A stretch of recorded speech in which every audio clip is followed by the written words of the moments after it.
हाँ जी, good morning students.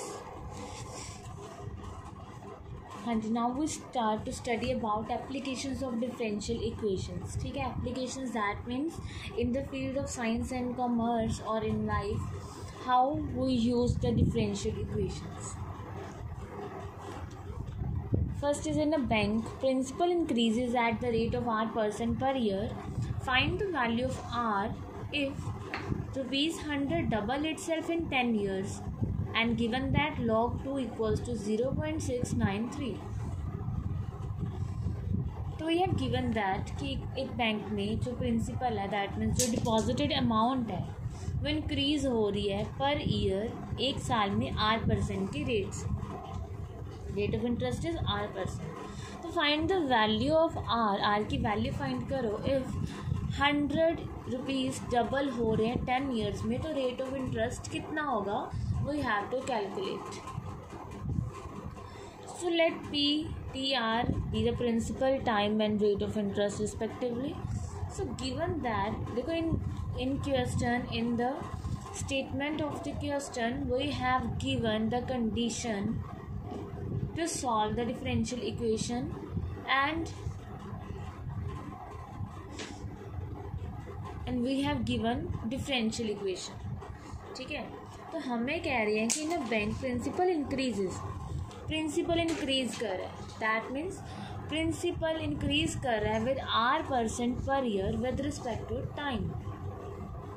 तो चाहे इंक्रीज हो चाहे डिक्रीज हो उसको हम क्या बोलते हैं, डेरिवेटिव. ठीक है, तो dp/dt कैसे इंक्रीज हो रहा है R% पर year that is R% of principal.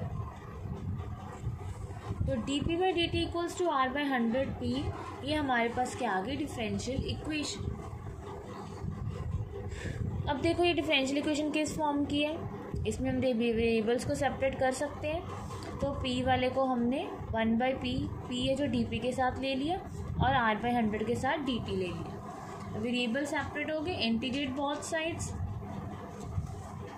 तो 1/p की integration log p equals to R1 की integration t by 100 plus c.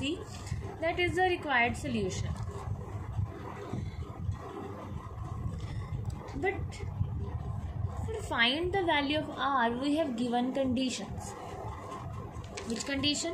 अब वो कह रहे हैं कि 100 रुपीज़ जब डबल होंगे 10 ईयर्स में डबल होंगे तो r की वैल्यू फाइंड करो. दैट मीन्स कि स्टार्टिंग में जो हमारे पास डिपॉजिटेड अमाउंट है वो कितनी है, 100. Time equals to 0. हमने यहाँ पे क्या लिखना है, टाइम इक्वल्स टू 0. ठीक है, स्टार्टिंग में जो हमने डिपॉजिट अमाउंट करी वो कितनी होगी, 100. तो t equal to 0 at a time t या at a time t equal to 0, p equals to 100. तो यहाँ पे मैंने p की वैल्यू पुट की, d की वैल्यू पुट की, तो यहाँ से c की वैल्यू क्या आ गई, log 100. ठीक है, तो हमें गिवन है कि 100 रुपीज़ जब डबल हो जाएंगे 10 ईयर्स में दैट मीन्स टाइम 10 ईयर्स और प्रिंसिपल कितने हो जाएगा 200. तो हमने क्या फाइंड करना है, r.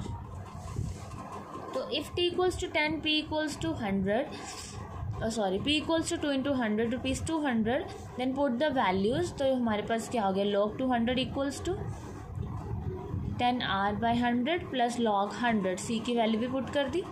तो log 100 यहाँ पे आके माइनस हो गया और यहाँ पे रह गया R/10. ये हो गया log m/n equals to R/10.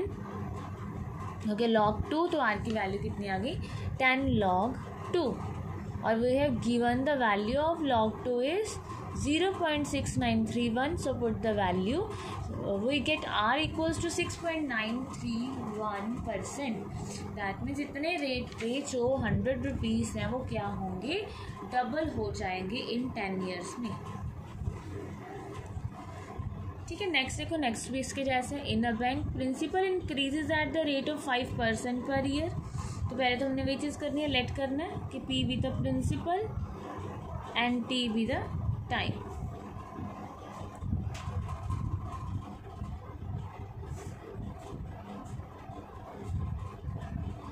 ठीक है, so we have given principal increase at the rate of 5% per year. That means dp/dt equals to 5% of p.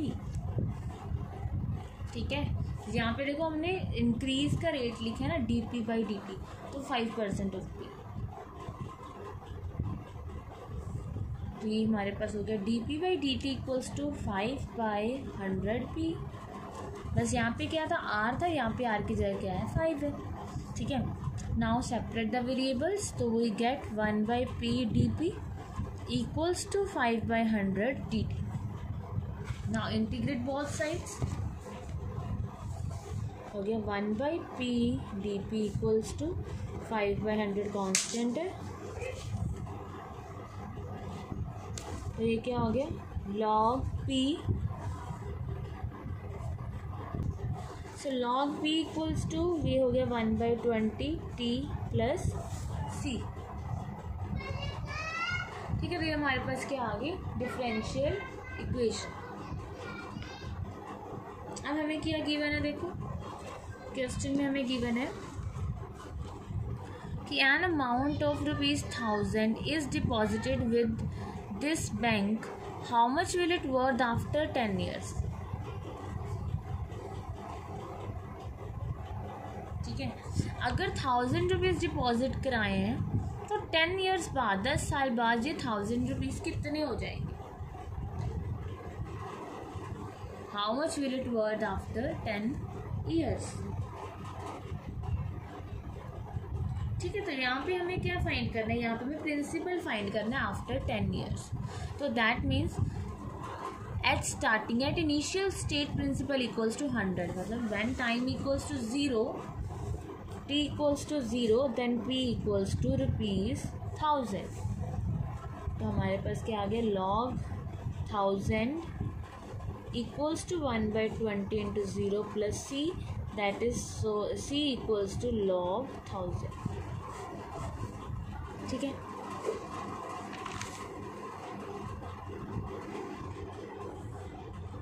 अब वो कह रहे हैं अगर 10 साल बाद हमने देखना है, तो t क्या हो गया, 10, c की वैल्यू कितनी है, log 1000, and we have to calculate p। So put in first, हो गया log p equals to 1/20t and t equals to 10 plus c equals to log 1000। ये हो गया हमारे पास log p equals to 1/2 plus log 1000। ठीक है, तो log वाली टर्म्स को एक साथ कर लो। ठीक है, तो ये हो गया log p/1000 इक्वल्स टू 1/2। ठीक है, और यहाँ पे हमने p की वैल्यू फाइंड करनी है, तो log उधर जाके क्या बन गया, e⁻1/2, that is e⁻0.5, and we have given e⁻0.5 is 1.648। ठीक है, e⁻0.5 इज इक्वल्स टू 1.648। तो प्रिंसिपल की वैल्यू क्या आ गई, 1.648 multiply by 1000, that is 1648 rupees. After 10 years जो अमाउंट 1000 रुपीज़ हमने क्या करवाई थी, डिपॉजिट करवाई थी, तो 5% के रेट से वो 10 साल बाद कितनी हो जाएगी, 1648। तो ये आपको कंडीशंस गिवन होंगी वैल्यूज को फाइंड करने के लिए। नेक्स्ट देखो, find the equation of the curve passing through the point 0, -2। Given that at any point x, y on the curve, the product of the slope of its tangent and y coordinate of the point is equal to the x coordinate of the point। देखो क्या कह रहे हैं, equation निकालनी है curve की जो पास कर रही है 0, -2 से, एंड गिवन है हमें कि यानी किसी पॉइंट एक्स वाई पे, कोई भी point x y on the curve, तो product of the slope of its tangent, जो भी कर्व है उसकी स्लोप, टेंजेंट की स्लोप, एंड वाई कोऑर्डिनेट का जो प्रोडक्ट है वो किसके इक्वल है, एक्स कोऑर्डिनेट।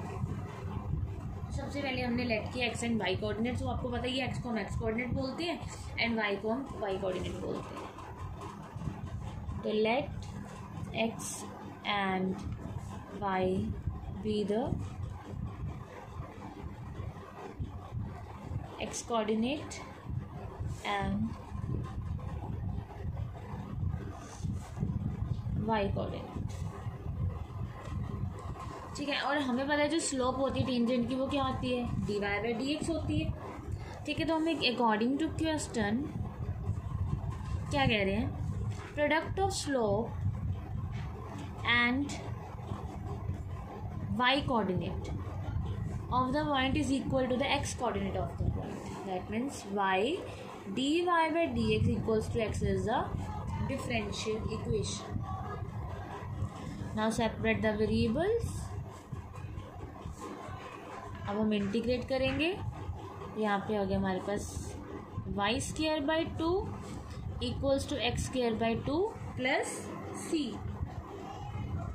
जिसको हम कैसे लिख सकते हैं, y square by 2 equals to x square plus c by, sorry LCM ले लिया, x square plus 2c by 2, तो एक्स स्क्वायर इधर आके माइनस हो गया। तो एक तरह से ये हमारे पास सोल्यूशन आ गया। ठीक है, अब हमें क्या गिवन है कि equation of a curve passing through the point 0, -2। ठीक है, so since it passes through the point 0, -2, तो हम एक्स कोऑर्डिनेट को 0 पुट कर देंगे, वाई को -2। तो यहाँ से हमारे पास जो c की वैल्यू है वो कितनी आ गई, 2 आ। ठीक है, तो रिक्वायर्ड सोल्यूशन के आगे हमारे पास जहाँ पे पुट कर देंगे, पुट इन फर्स्ट,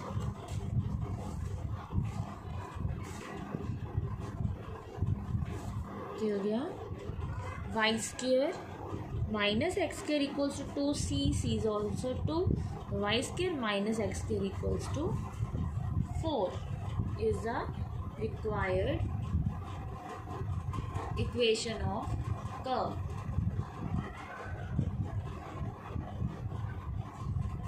ठीक है, required equation of curve.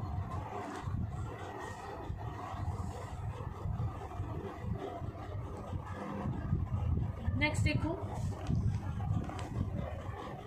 The volume of a spherical balloon being inflated changes at a constant rate. अब वो कह रहे हैं जो स्फेरिकल बैलून का वॉल्यूम है बीइंग इन्फ्लेटेड, दैट मीन्स जब हम बैलून को क्या करते हैं, फुलाते हैं। ठीक है, तो उसका जो वॉल्यूम है वो कांस्टेंट रेट से चेंज हो रहा है। कांस्टेंट रेट मतलब जो रेट है वो सेम रह रहा है। मतलब अगर हम बैलून को इन्फ्लेट किया, ठीक है, फुलाया, तो जितने रेट से वो इंक्रीज किया उसका वॉल्यूम, दोबारा फुलाया उतने रेट से, मतलब जैसे जैसे हम उसको फुलाई जा रहे हैं उसका जो वॉल्यूम है सेम रेट से इंक्रीज हो रहा है, कांस्टेंट रेट से इंक्रीज हो रहा है। ठीक है, तो सबसे पहले हम लेट कर लेते हैं कि जो रेट ऑफ चेंज है वॉल्यूम, लेट द जो कांस्टेंट रेट है वो हम उसको के लेट कर लेते हैं, rate of change of the volume of balloon be k, मतलब वी को हम वॉल्यूम लेट करते हैं, let v be the volume. तब देखो वो क्या कह रहे हैं, वॉल्यूम चेंज हो रहा है तो d v by d t, जो चीज़ चेंज हो रही है उसको हम डेरिवेटिव बोलते हैं। इंक्रीज हो रहा है, डिक्रीज हो रहा है, रेट ऑफ चेंज है ना, derivative is the rate of change with respect to, यहाँ पे कह रहे हैं वॉल्यूम चेंज हो रहा है with respect to time at a constant rate, rate हमने लेट कर लिए के। तो गिवन हमें क्या गिवन हो गया एक तरह से, d v by d t equals to k, कि जो वॉल्यूम चेंज हो रहा है विद रिस्पेक्ट टू टाइम वो किसके इक्वल है, कांस्टेंट के इक्वल।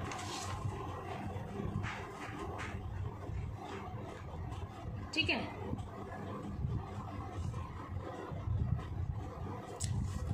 अब जो वॉल्यूम होता है स्फेरिकल बैलून का वो क्या होता है स्फीयर का 4/3πr³। तो इसको हम क्या लिखेंगे v equals to 4/3πr³।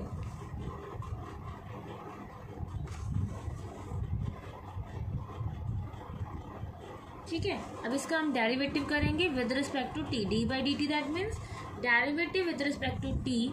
So 4/3π is constant, r³ का derivative 3r² dr/dt equals to k। 3 cancel, तो r² is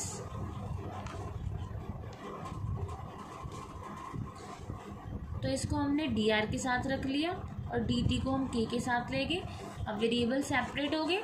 now integrate both sides. 4π is constant, जो हो गया 4πr³/3 और यहाँ पे हो गया kt+c। मतलब इसको हम ऐसे भी लिख सकते हैं, 3 को उधर लेके जा सकते हैं। ठीक है, जैसे मर्जी कर सकते हो। अब देखो हमें कंडीशन क्या गिवन है। If initially its radius is 3 units, after 3 seconds it is 6 units. Initially that means at starting, at initial state पे हमने टाइम को क्या लेना है 0. At time t equals to 0, radius is 3 units. So put the value, we get 4π3³ divided by 3t+c. Yeah, 4π into 27/3 0 plus c। ये हो गया c की वैल्यू आ गई 36π। ठीक है, अब देखो आगे क्या कह रहे हैं। आगे कह रहे हैं कि after 3 seconds it is 6 units. 3 seconds that means time equals to 3 और रेडियस कितना है 6। पुट करेंगे। अब इक्वेशन थी हमारे पास 4/3πr³ इक्वल्स टू kt+c। इसमें पुट करेंगे वैल्यू, तो 4πr³ that is 6³ kt, t is 3 plus c की वैल्यू कितनी है 36π। यहाँ से हमारे पास k की वैल्यू आ जाएगी, तो ये हो जाएगा 4π इंटू 216 3k प्लस 36π।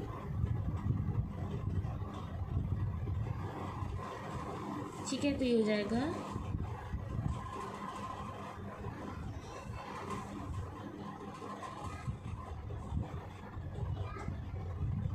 होगा हमारे पास 288π equals to 3k plus 36π। 288π minus 36π equals to 3k। 252π equals to 3k। तो दिस इम्प्लाइज k की वैल्यू आ गई 252π divided by 3, k equals to 84π। ठीक है, अब उसके बाद देखो क्या कह रहे हैं वो। हमारे पास k की वैल्यू भी आ गई, c की वैल्यू भी आ गई। अब वो कह रहे हैं find the radius of balloon after t seconds. अब टाइम हमारे पास कितना है t है और हमने क्या फाइंड करना है रेडियस। फिर वैल्यूज पुट करेंगे। इक्वेशन क्या है हमारे पास 4/3πr³। के कितना है 84π, t कितना है t सेकेंड्स, c कितना है 36π। ठीक है, हमारे पास हो गया 4πr³ equals to 3 into 84πt plus 36π। तो यहाँ से हमने 4 कॉमन निकाल लिया, 3 इंटू 4 जो हो गया 21, सॉरी पाई भी कॉमन निकाल लिया, 3 इंटू 4π, तो यहाँ रह गया 21t प्लस 9। ठीक है, 4 कैंसिल, 5 भी कैंसिल, r³ इक्वल्स टू, अब 3 को अंदर ले जाएंगे, 63t प्लस 27, तो जो r की वैल्यू आ गई 63 + 27 रेज़ टू पावर 1/3। यहाँ पे क्यूब था तो क्यूब यहाँ पे क्यूब रूट हो गया। Is the radius after t seconds. ठीक है, मेन क्या होगा, पहले आपकी डिफरेंशियल इक्वेशन बनेगी, उसके बाद उसको आप सॉल्व करोगे।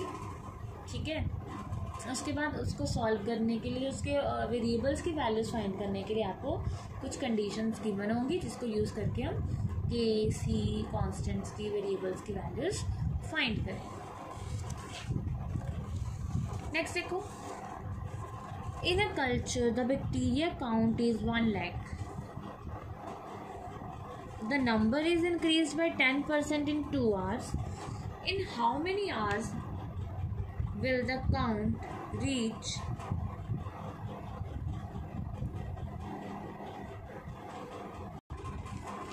2 lakh if the rate of growth of bacteria is proportional to the number present? अब देखो ये जो गिवन होता है ना कि ये 1 lakh है, number is increase by 10% in 2 hours, in how many hours will the count reach 2 lakh, ये सारी कंडीशंस गिवन होती है पर्टिकुलर सोल्यूशन निकालने के लिए। जो डिफरेंशियल इक्वेशन है वो कहाँ से आएगी देखो, if the rate of growth of bacteria is proportional to the number present, तो सबसे पहले तुम लेट कर लेंगे present number of bacteria be Y.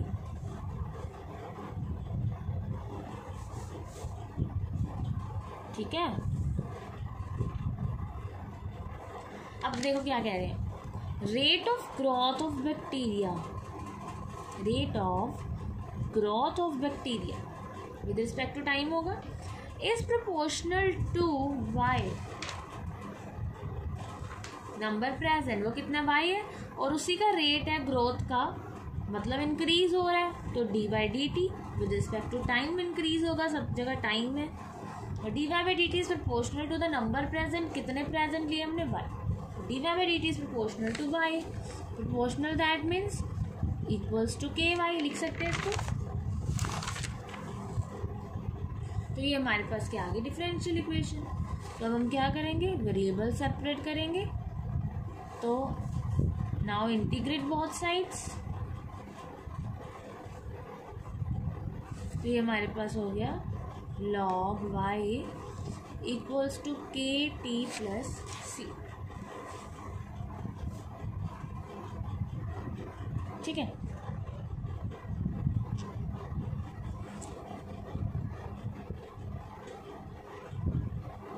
अब देखो क्या गिवन है, in a culture the bacteria count is 1 lakh। अब ये 2 आवर्स में इंक्रीज हो रहा है ना, तो that means when t equals to 0 y equals to 1 lakh, ये इनिशियल स्टेट होगी ना, तो t equals to 0 y equals to 1 lakh, तो c की वैल्यू कितनी आ गई, c की वैल्यू आ गई log ऑफ 1 lakh। ठीक है, अब उसके बाद देखो क्या कह रहे हैं, इन 2 hours, दैट मीन्स टाइम कितने 2 hours, और जो बैक्टीरिया का नंबर है वो इंक्रीज हो गया by 10%, that means in 2 hours, time is 2 hours,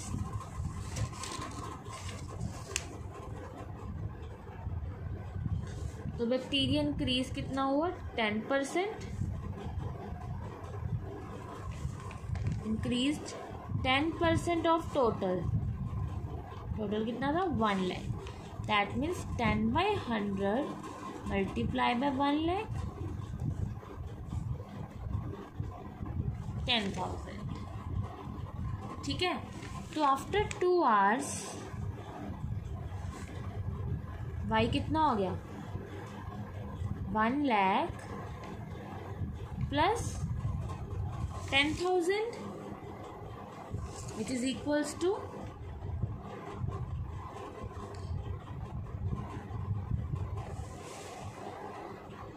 1,10,000। ठीक है, इंक्रीज हुआ है ना, इतना इंक्रीज हुआ है, पहले 1 lakh था, इंक्रीज हो गया, कितना इंक्रीज हुआ 10,000, तो टोटल नंबर ऑफ बैक्टीरिया कितना हो गया आफ्टर 2 hours 1,10,000। ठीक है, तो इक्वेशन हमारे पास थी ये थी equation, log y equals to के टी प्लस सी। तो यहाँ वैल्यूज पुट करो, y की वैल्यू इक्वल्स टू के, टी की वैल्यू 2, सी की वैल्यू log 1 lakh। तो ये क्या हो जाएगा, तरह के माइनस हो जाएगा, माइनस होके ये log m/n की प्रॉपर्टी हो जाएगी, और यहाँ पे क्या है 2 के, तो ये हो गया log 11/10 equals to 2k। This implies k equals to 1/2 log 11/10। k की वैल्यू भी आ गई हमारे पास, c की वैल्यू भी आ गई। अब हमने क्या फाइंड करना है, देखो in how many hours will the count reach 2 lakh। हमने t फाइंड करना है, in how many hours, that means we have to find t if the count bacteria 2 lakh तक पहुंच जाए। 1 lakh से 2 lakh, देखो जब 1 lakh से 1,10,000 हुआ तो टाइम कितना था, 2 hours। तो अब हमने टाइम को फाइंड करना है कि 2 lakh कितने टाइम में होगा ये। फिर वैल्यू पुट करो इक्वेशन में, तो log 2 lakh equals to k कितना है 1/2 log 11/10 प्लस c की वैल्यू कितनी है, c था हमारे पास log 1 lakh। ठीक है, तो log वाली टर्म्स को एक साथ कर लो, तो ये तरह के माइनस हो जाएगी,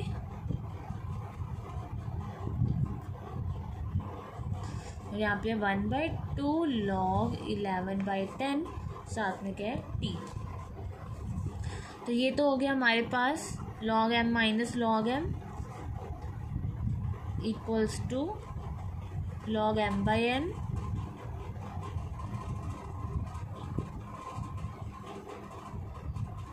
तो ये हो गया log 2 equals to 1/2 log 11/10 t।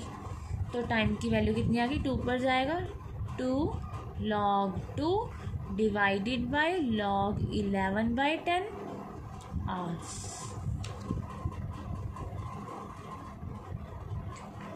ठीक है, तो ये हो गया हमारे पास टाइम के 2 lakh बैक्टीरियाज कितने टाइम में होंगे। ठीक है, तो ये था एप्लीकेशंस ऑफ डिफरेंशियल इक्वेशंस। अगर कुछ नहीं समझ आया देन आस्क मी। ठीक है, अब ये डाउट था किसी का तो ये भी देख लो, solve x³ + x² + x + 1 dy/dx equals to 2x² + x। तो ये भी x वाली टर्म्स है सारी, ये भी x वाली टर्म्स है, तो ये भी फंक्शन x का है। तो ये अगर हम इसको बहुत साइड डिवाइड कर दे तो हमारे पास क्या आ जाएगा, dy/dx equals to 2x² + x divided by x³ + x² + x + 1। Now separate the variables, और dx उधर चला गया।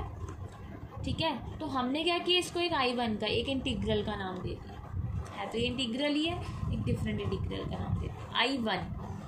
तो ये आ गया हमारे पास 2x² + x divided by x³ + x² + x + 1। यहाँ से देखो x कॉमन आ रहा है, x² कॉमन आ रहा है, तो यहाँ से x² कॉमन किया तो यहाँ पे रह गया x + 1, साथ में फिर प्लस x + 1। अब x + 1 कॉमन आ रहा है, I1 equals to 2x² + x divided by x + 1 into x² + 1 dx। ठीक है, तो यहाँ पे क्या यूज़ होगा, पार्शियल फ्रैक्शन, तो हो गया a/x + 1, और ये क्वाड्रेटिक है तो हो गया bx + c divided by x² + 1। Take LCM और multiply both side by x + 1 into x² + 1, so we get this equation. ठीक है, अब हमने क्या करना है, ए बी सी की वैल्यूज फाइंड करनी है। तो x को पहले -1 पुट किया, तो हो गया 2 - 1, यहाँ पे 2 हो गया, यहाँ पे -1 पुट किया, ये 0 हो गया, ये सारे टर्म 0 होगी। तो यहाँ से हमारे पास a की वैल्यू आ गई 1/2। अब a तो आ गया, b और c निकालने के लिए हमने एक बार x को क्या पुट किया, 0। जब x को 0 पुट किया, लेफ्ट हैंड साइड पे 0 हो गया, यहाँ पे हो गया a प्लस ये 0 होगी टर्म, c इंटू 0 + 1 1, ये हो गया a + c = 0। तो a + c = 0, c equals to -a equals to -1/2, ठीक है। अब हमें क्या चाहिए, ए एंड सी की वैल्यूज आ गई, बी की वैल्यू फाइंड करनी है, तो हमने पुट कर दिया एक्स को 1 पुट किया तो यहाँ पे 3 हो गया, 2a प्लस बी, एक्स को 1 पुट किया, बी एक्स था, एक्स की जगह 1 हो गया, यहाँ पे x प्लस 1 था, 1 प्लस 1 2 हो गया। तो a की वैल्यू पुट की 1/2 और c की वैल्यू -1/2, तो ये हो गया हमारे पास b की वैल्यू 3/2। अब हमने इसमें वैल्यूज पुट कर दी, a की value, b x plus c की वैल्यू, उसके बाद देखो इंटीग्रल को अलग अलग किया, 1/2 integral of x 1/x plus 1, 3/2 x/x² plus 1 और -1/2 1/x² plus 1। So I1 equals to, ये क्या हो गया, log x प्लस 1, यहाँ पे देखो x/x² प्लस 1 है, तो नीचे वाले का जो डेरिवेटिव है वो क्या होगा 2x, तो 2 के साथ मल्टीप्लाई किया, 2 के साथ डिवाइड किया, तो ये ऊपर इसका डेरिवेटिव हो गया, तो ये हो गया 3/4 log of f(x) is x² plus 1, और यहाँ पे -1/2 1/x² प्लस a² का फॉर्मूला लग रहा है, तो ये हो गया -1/2 tan inverse x plus c which is equals to I1, ये I1 की वैल्यू आ गई। तब इस I1 की वैल्यू हम यहाँ पे पुट करेंगे, तो इसकी इंटीग्रेशन क्या हो जाएगी, y equals to 1/2 log of x plus 1 plus 3/4 log of x² plus 1 -1/2 tan inverse x plus c। ठीक है, अब आपका जो differential equation chapter is finished, so complete your chapter, access examples, sums, all examples, all sums, miscellaneous exercise from NCERT and do examples of RD। ठीक है, तो अपने doubts भेज देना। So this chapter is completed.